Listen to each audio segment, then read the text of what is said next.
Hi, and welcome to your Astro weather report. Today, we will be tuning into the transit weather, the sun activation, any significant planetary activations or aspects, anything that's shifted.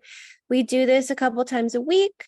Hopefully you tuned in with us yesterday or the day before, but if this is your first time, we use genetic matrix to look at the transit weather to see what's alive in the sky so that you have an awareness. When you have an awareness, you have the potential and possibility to choose how you show up, who you are in relation to some of these energetic aspects. So welcome, and let's see what's alive. Third line day today. So what are the stumbles and what's the dynamic for you today? It's dynamic in this channel of community. You see the channel here between the ego center and the emotional center. And we also see that they're programming partners here in the life's work and evolution. What is happening on the family plane, both the third line being that family unit from 3 to 15 people, and then the community is the tribal circuitry, the people that we touch, the people that we eat with, the people that we make love with, the children that we are educating. And we also see we have tribal circuitry here in the culture, which is kind of the protocol for the day or the law of the day that has to do with nurturing and mirroring. So quite a lot of tribal circuitry at the first glance of what's activated right now.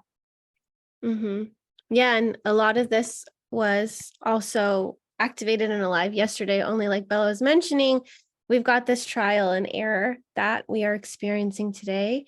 And the moon is going to keep changing and transitioning because it moves the quickest, and we don't have any other planet that is as quick as the moon besides Mercury. Let's see where we're at with Mercury. All right, so Mercury is in gate 47. This is the alchemist archetype. We'll be transiting and transitioning into this archetype within the next couple of transits. I believe it's not this following one, but the one after it.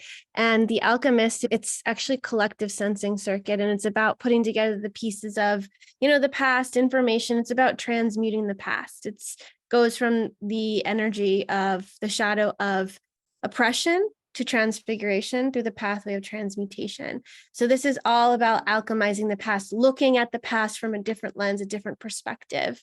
And when you can shift, you have the opportunity and potential to learn from that experience. And then guess what? You don't have to keep attracting these experiences over and over again. So with this being in the second line today, you can utilize that mirroring reciprocity to talk it out with another person, but you can see that Mercury is in detriment. So oftentimes that communication, and it's in retrograde, so that communication might in a way be distorted, veiled in the shadow frequency. You may get a lot of mirroring that you're not exactly liking, but if you can turn inward and translate what it is the other person is mirroring to you, you can start to see the patterns.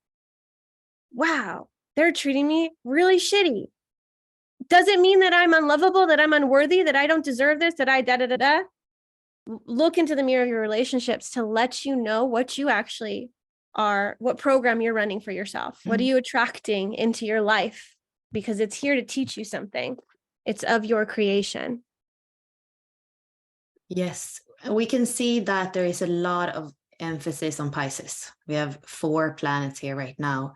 We can see that there is this opposition with the moon to Mercury, but when the moon comes a little bit further and is going to meet up with Neptune, it's going to be on the other side of Mars. And Mars is in Libra, where he doesn't like to be. He's home in Aries on the other side. And now he's in Venus's sign. And he's like, I just want to act. I don't want to have to weigh everything. I don't want to have to look at everything before I act, before I make a decision.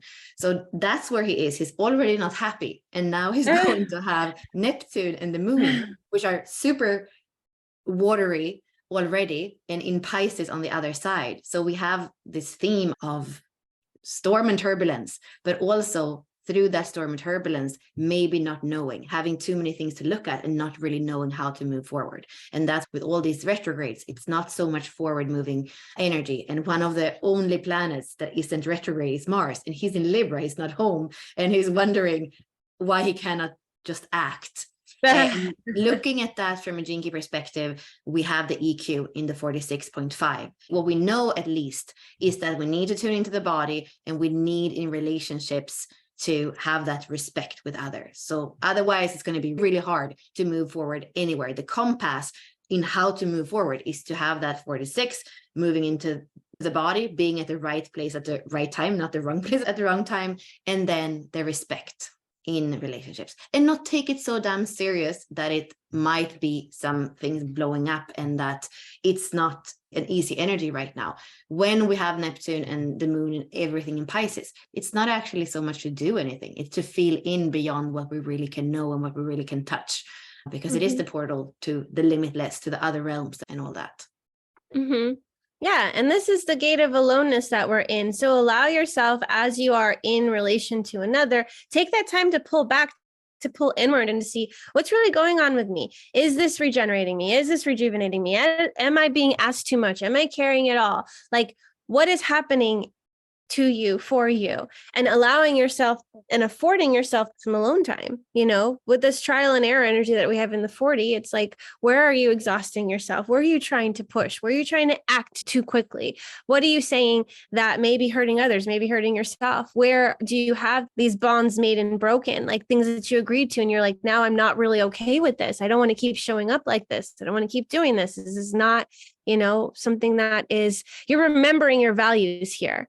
Got Venus in the 33. You're also remembering, awakening. This is all for your potential to awaken. That's in Leo, which is, that's where we find ourselves, our expression. So how can we express our values in a kind and respectful way? Like Bella was saying as well, like, let's do it respectfully. Let's take a stand for ourselves and remember that, we are whole, we are loved, we are worthy, we are all these things, regardless of the reflection we're getting. Like, take a stand for accepting yourself, take a stand for expressing yourself, take a stand for what you deserve, and communicate that effectively, efficiently, and respectfully. You also see that the sun in the gate of aloneness, like Ashley was saying, is opposite Saturn, and Saturn is going to take a couple of years to go through Pisces. Saturn has to do with structures, right? But when Saturn is in Pisces, it's a lot of those structures that are going to fall apart. And that is accentuated and illuminated right now, that we are in a time where we want to resolve, but the way of resolve is not going to be based on the old structures. It just isn't. And then there is this emphasis, this focus on emotion. And what's activated in emotion depends on your overall frequency in a way. You could experience what's activated right now as turbulence and weakness and dishonor and victimization, or you could also actually start to tap into some of the higher frequencies of Pisces, which has to do with tenderness and with grace and with freedom and with humanity. That's also a possibility.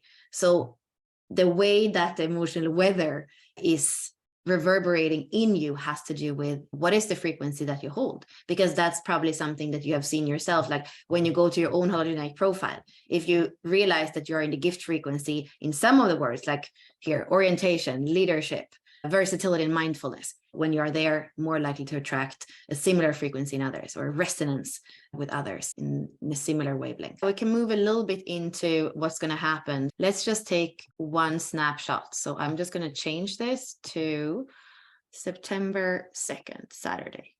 So we're going to see that all the way through Sunday, we're actually going to be with this main archetype, the father archetype that goes from exhaustion to divine will through the pathway of resolve, is the main archetype all the way until Sunday. We're going to have more transpersonal energy coming in the weekend from the 5-1, the 5-2, the 6-2, and the 6-3. So we are starting next week in the next hexagram, which is the artist. And the moon is going to move on from Pisces into Aries. So we're going to have a conjunction with the moon with both Chiron in 51. So initiative for healing, and then the North Node, initiative for right trajectory, and right trajectory that will happen through letting go of something, burning up something, detaching from some things.